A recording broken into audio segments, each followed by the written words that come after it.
Hello, it's Scott Manley here, and today I am on the USS Hornet with Tom Burns, who's one of the guides here, one of the docents, and we're here because while I've talked often about Neil Armstrong's first steps on the moon, very few people have talked about Neil Armstrong's first steps back on Earth. And the USS Hornet is where that actually happened, because the USS Hornet was the aircraft carrier in the Pacific that recovered the capsule. We have a model of the capsule here. And the capsule, of course, this is not the actual capsule, but this is the same size, it's a boilerplate.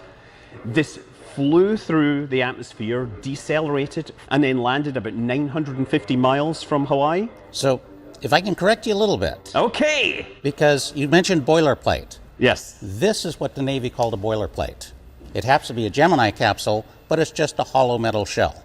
The Navy used these, and they had them all over the world. They had them in the Mercury, the Gemini, the Apollo, but they used it for training to practice recovering the capsules if they ended up in an unexpected location.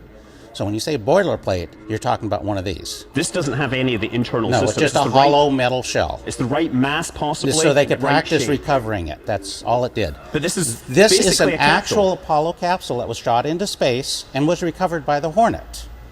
But it was a test capsule. It doesn't have full systems on board. It was recovered sometime before the Apollo missions. Right, so this is AS-202. Right, it's, and also the other, the CM-011 was the official mission name.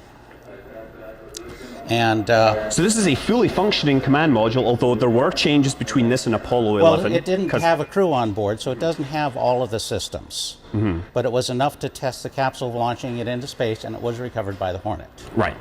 So obviously the Hornet got a lot of practice on it, so when Apollo 11 came along, Hornet happened to be the next one on the list to pick up a capsule. Apollo 11, this is Hornet, over. Apollo Hornet, this is Apollo 11, reading your loud course. Our position 1330, 16915. Capsule like this, 3 astronauts inside, screams through the atmosphere, lands about 15 miles from the Hornet. About that, I believe. I don't know the And distance, it was then met by a pair of helicopters, which were this design of helicopter, right? So this is Sea King. Sea King, okay. And this is number 66, or it's painted number 66, because it's not the actual number 66, right? That's correct. The helicopter that actually picked up the Apollo 11 crew, 66, later on a training mission crashed and was destroyed. Mm-hmm. I refer to this helicopter as our movie star, because when Hollywood was making the movie Apollo 13, they got the same model of helicopter from the Navy, painted it as 66, so this is the helicopter you see picking up Tom Hanks in Apollo 13. Having said that, however, according to the serial numbers on the actual helicopter, it did pick up some of the Gemini astronauts. There, that's good.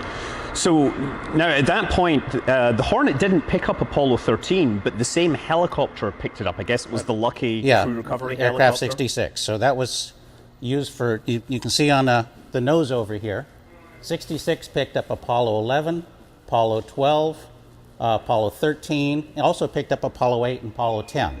So the news reports kind of got used to seeing 66 as the helicopter picking up the Apollo missions. This helicopter, of course, its primary mission is not recovering astronauts. It worked well for that, but this is an anti-submarine warfare helicopter. So what you have are launching bays for sonar buoys to listen for submarines. You have, it has a dunking sonar it can lower down. It's got magnetic detection equipment to search for the magnetic signature of a submarine. And it could, if necessary, carry depth charges or anti-submarine torpedoes. So its primary job is anti-submarine warfare, and in its final, from 1956, 57 on, the Hornet they changed her primary mission from being an attack aircraft carrier to anti-submarine warfare. So that was her primary mission. She had helicopters for anti-submarine warfare and like the big S-2 tracker down there to search for submarines also.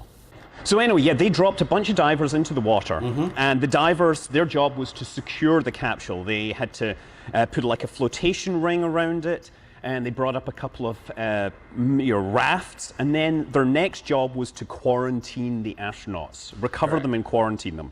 And so the idea was that the astronauts might be bringing space germs back from the moon. We know that's ridiculous these days, but they didn't want to take any chances when you're, dealing with potential extraplanetary pathogens. So they wanted the astronauts to get out of the capsule wearing these suits that were biological isolation garments, right? Correct. Bigs, and apparently containment suits, basically. So there was the lead diver. He got up next to the capsule and he opened the hatch and threw in 3 suits, one for each of the astronauts. And the astronauts change inside, and then they bring them out onto the raft. So then, the crew, they get winched off into this helicopter. Correct. The helicopter flies back to the Hornet, lands on the deck, and then gets moved under the deck. It came down that elevator right there. Yeah, okay, there's an elevator there. The blades were folded. Like this, folded blades. And then the helicopter was brought over to here. And then the helicopter gets moved close enough to here. This is big aircraft carrier, and this is just a small part of it. And look, we actually have... So there's a little wooden step assembly that allowed the astronauts just to step down. And these are the footsteps, right? Supposedly, or... As Neil Armstrong stepped out of the helicopter, the Navy sailors followed him along, painting his footsteps as he entered the mobile quarantine facility. Which is basically a fancy airstream, where they would spend the next 21 days? No. To begin with, NASA had 3 of these mobile quarantine facilities built by the Airstream Company. It was built from the ground up as a quarantine facility. This is the actual quarantine facility from Apollo 14. Which was originally for Apollo 13, right? It could have been, I don't know. But in any event, they would be loaded in there. There were bunks for the 3 astronauts. They would have a couple technicians and a doctor in there with them. They would only be in there for about 4 days. Oh, okay. Because as soon as they're inside that, the ship is going to high speed back to Pearl Harbor. They take the whole thing off. They craned it off the deck and put it on took it to the airbase. The loader took it off, took it over to Hickam Air Force Base, loaded it on an Air Force plane, fly it to Houston. And then they had the regular facility. Hospital, and now they've got the entire wing of a hospital for the remainder of the quarantine facility. But that's essentially, when they got back, of course, Nixon is here to greet the astronauts, but he greets them in that, right? Well, he talks to them through that window. Yes, and there's famous They pictures go in, of they him. close the door, and then he comes up and talks to them. Yeah. Now, here's an interesting little story again that I've heard about. I've been told that the doctors and scientists had pretty much decided by the time the mission went off, the chance of bringing something back from the moon was really pretty unlikely. They're smart people, I would believe that. But the political ramifications of it were still big enough that nobody wanted to actually not do the quarantine. Nixon's on board for the landing, along with his chief naval CNO.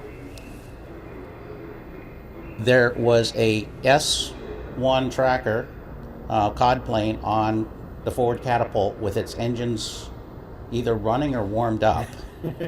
And the CNO was going to get in that immediately if that weird thing started happening. And Marine 1 was sitting there with its engines running so that if anything started acting weird, Nixon would be in the Marine 1, the CNO would be in the COD, and both of them would leave immediately, leaving the rest of the crew to whatever was going on. There's an interesting alternate history movie there, I think. Yeah.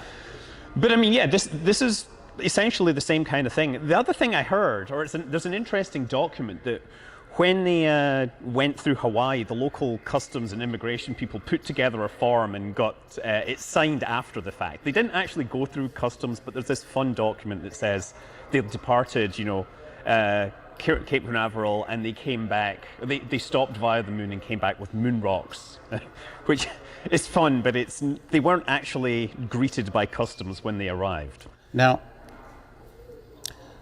they actually were not just confined to the quarantine for the full time. There was a plastic tunnel that went to and then when the capsule was brought on board, it went around the capsule so they could go from there into the capsule and back into the quarantine facility to recover sample cases and so on.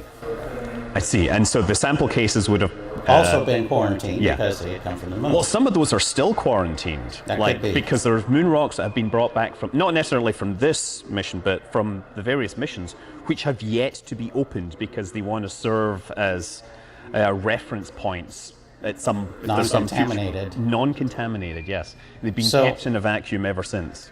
There is a small kitchen in there with a microwave. And High tech. to serve the astronauts, everything's contained. There are tanks for all of the wastewater and fluids. The air is very heavily filtered going in and out of there. But to get food or anything else to the astronauts, this is like a little airlock assembly. All right. So there's a tank inside, and they would flood it with a betadine solution, then drain it.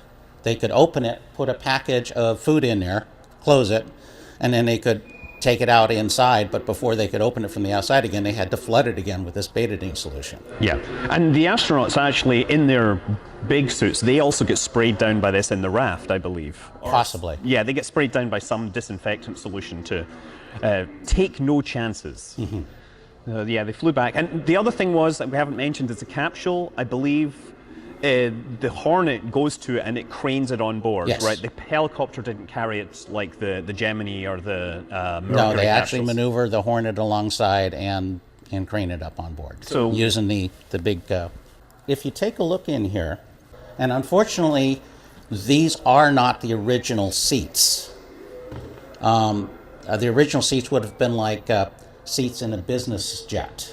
They could rotate. I don't know why they disappeared at some point and got replaced with these, but you notice they are aircraft seats because this is going to be locked down in a big Air Force transport, and they have to fly this. That's right. So they have to have seat belts. They have to have all the protections. Now, I wasn't here when this happened, but we have had various times when the astronauts would come back to the Hornet for various talks and discussions, and we had the crew of Apollo 14 here. So I'm just repeating what I've heard from other folks who were there, but one of the questions somebody asked one of the astronauts was it crowded in here? I said, no, not after being in that capsule for 2 weeks. This was wonderful. But apparently, on the Apollo 14 mission, that was the first mission where all of the astronauts were current military officers also. So the decision was made who get which bunk based on military rank. So the junior guy gets the top bunk. In the middle of the night, as this astronaut's recounting it, he had to go use the restroom. And without thinking about it, after being weightless for several weeks, he just unbuckles his seatbelt, rolls over the side, and gravity suddenly takes over. Fortunately, only his pride was injured. So that is the story of Neil Armstrong's return to Earth after their flight to the moon.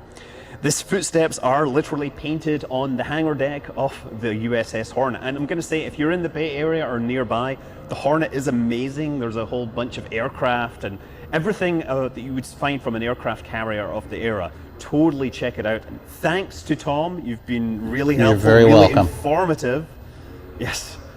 I'm Scott Manley. Fly safe.